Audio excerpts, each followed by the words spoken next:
Well, in terms of immigration, where people have choice, it is just a matter of whether or not there is something there for them to go to. And why is Cleveland a choice? Now, we have institutions, the medical institutions, whether from the clinic, Metro, University Hospital, Sisters of Charity. And when I met with Egyptian ambassador, some of the people who hosted that luncheon were Egyptian doctors, and who were very prominent in those institutions that they served in. And so we have educational institutions where there are people who come here just to be part of the research that is done in those institutions, or to be professors or things like that in those institutions.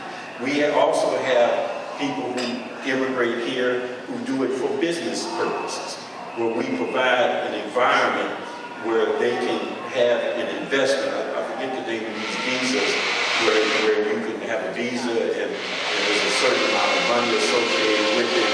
But we provide an environment that allows for investments and allows for the integration of what they do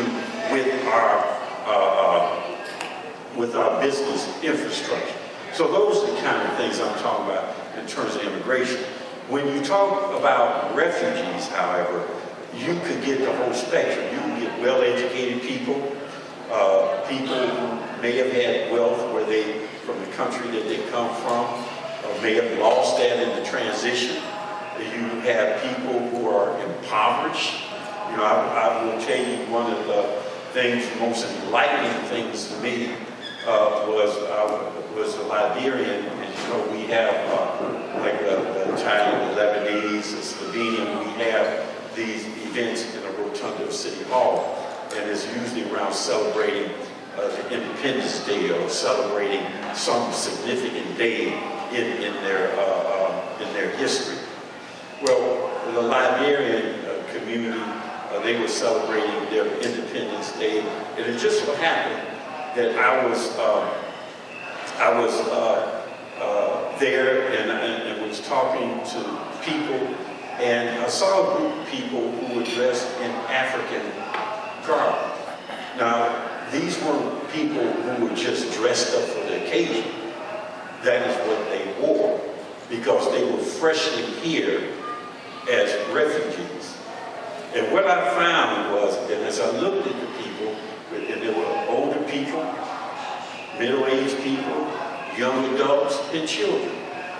And the thing that struck me was that I had never run across people who were so lethargic in terms of energy. So you know, you look into people's eyes and you can see, you know, what's there, right? So I went up to the president of the Liberian Association, and I asked him, for him to educate me on this. And when he said that these were people from Sierra Leone and other places, and they had just come from the refugee camps.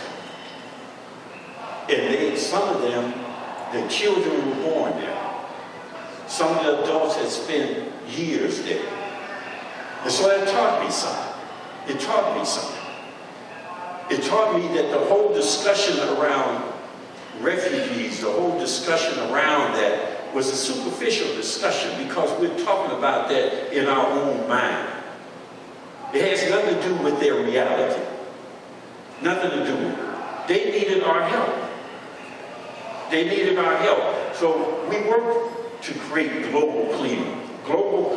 Because, and forgive me for going long on this, but we worked to help to create global Cleveland. Why? Because it was a time when our forefathers were, because we might be second, third, or fourth generation, there was a time where there was an enclave of whatever ethnic group we came from that was here in Cleveland, and then you could be a refugee or immigrant, you could go into that, and there was an infrastructure to support you. And we built churches. We built schools. We built those institutions that you needed in order to have a real strong community. We created associations and organizations around that culture to keep that culture alive. Well, that doesn't exist like it used to exist. So now we have Global Cleveland to stand in that stead. So we have to create that infrastructure. Councilman Simperman, before he left and went to Global Cleveland, we're talking about the refugee village on the near west side in Clark Avenue area, where we have in our school system, we have this Jefferson, the newcomer schools, where they speak multiple languages. Some of them don't speak English, but there's some kids who actually have to translate for the teachers. They have multiple languages there. We're trying to have some city investment along with private investment to create this village where there is opportunity for housing for people to come into, for them to have business opportunity. All these kinds of things. So it is not just one thing, because programs are just programs.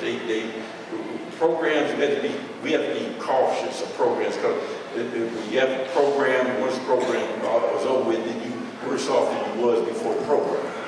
Right? And so we don't believe in programs. We don't believe in panaceas. What we believe in is, how do you do those substantive